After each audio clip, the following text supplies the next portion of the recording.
Jocko Willink, in his book Extreme Ownership, made the statement, and I am paraphrasing, that everything that happens to us in our lives is either our fault or it's our responsibility to fix. How do we apply that to our real estate careers?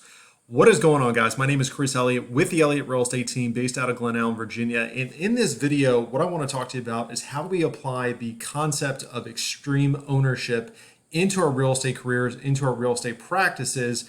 And specifically, I want to talk to you through the three S's of extreme ownership, which is kind of a framework that I look at. How do I apply this concept to my real estate business? And if you're wondering why I am shooting this with this crazy background behind me, it's because I'm taking extreme ownership that I forgot to shoot this video before I left for vacation. So I'm coming to you live from Hilton Head, South Carolina.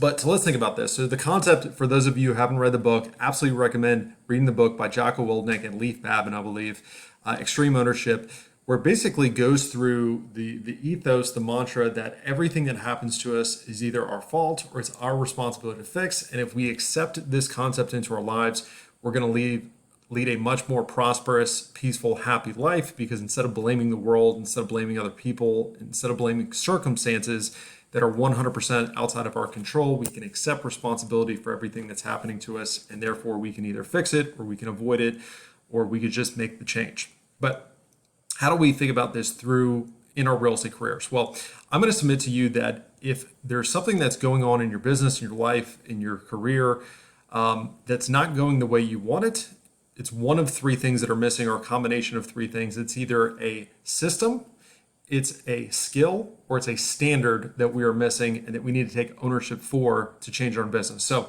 let me go through this. So simply, a system is either a procedure, a checklist, a system that we operate ourselves through. So instead of running through emotion and memory, we're actually running through documented checklists that we can ultimately hand over to other people to execute on our behalf. But let's think about this. Let's run through some scenarios here. So let's say that you are currently working with some buyers that are simply not stepping up to the plate and making the kind of offers that they need to make to win bids in this market. Let's say that you've got buyers that repeatedly just think they're going to be getting a smoking hot deal because everybody's telling them the real estate market is crashing. Yet in our market, we're currently experiencing half a month's supply of inventory. Well, instead of blaming the buyer, blaming the market, blaming the world that things are not going your way, you can look at it and say, hey, maybe I need to develop a better skill set, having a systematized buyer consultation to explain market conditions. And maybe I need to get better at that conversation of build that skill of how do I deliver that information to a buyer in a way that they understand it, and in a way that when that property pops up, they're ready to make a good offer. So that is a skill. Let's say we currently have clients that are freaking out, or we have clients that are always freaking out. They see a home inspection that shows some scary stuff, or their Uncle Larry tells them that it's a bad idea to be buying a house. How skilled are we at talking clients off the edge? Maybe we have trouble getting properties under contract, we're not winning negotiations, or we're getting outbid, or you're just never the offer that the seller picks. Well, instead of blaming the listing agent, instead of blaming the market, instead of blaming other people, let's look at our skill of how well or how skilled are we presenting and negotiating offers. And another skill to look at is how skilled am I at building relationships with the listing agent, either during the transaction, before the transaction, after the transaction, so that way my clients and myself stand a better chance to get that property under contract. So there's the skills, some example of skills. Let's think about systems. So once again, we talked about it. We have buyers that simply aren't willing to step up to the plate, or they get into a transaction and they just don't understand why they have to make the kind of offers they have to make. So instead of blaming the buyer, why don't we take a step back and look at, do we have a systemized process to be able to explain market conditions to buyers? Do we have it set up in a manner, in a way that it just happens automatically, naturally? And therefore, some people aren't going to be willing to do what they need to do, but the folks that are reasonable can then step up to the plate and make good offers. Another one I hear a lot of times is, man, anytime I have to make a first offer with a client, it's a nightmare because it's inevitably on a Friday night, and it takes 45 minutes to walk through the contract, and it's just annoying. Well, what if we were to look at that problem as, how can we systematize a solution? Maybe we shoot a series of videos explaining the various parts of the contract, and when we sign a client and we begin working with them, we give them some homework to review those videos so that way when they are ready to make their first offer, maybe, yeah, you still have to go through everything, but it's not the first time that they've seen the contract and it's not something foreign where they want you to explain every single line. Maybe we're giving great service to clients, but we're simply not getting their repeat business down the road, or we're not getting as many referrals from our database as we should. Well, maybe it's not, an issue of you not giving good customer service or those clients not being good clients. Maybe it's simply that you don't have a systematized way to stay in front of those folks after closing. So can we develop a post-closing checklist to follow up with those folks and to get more referrals systematically simply because you stayed in front of them? So those are systems.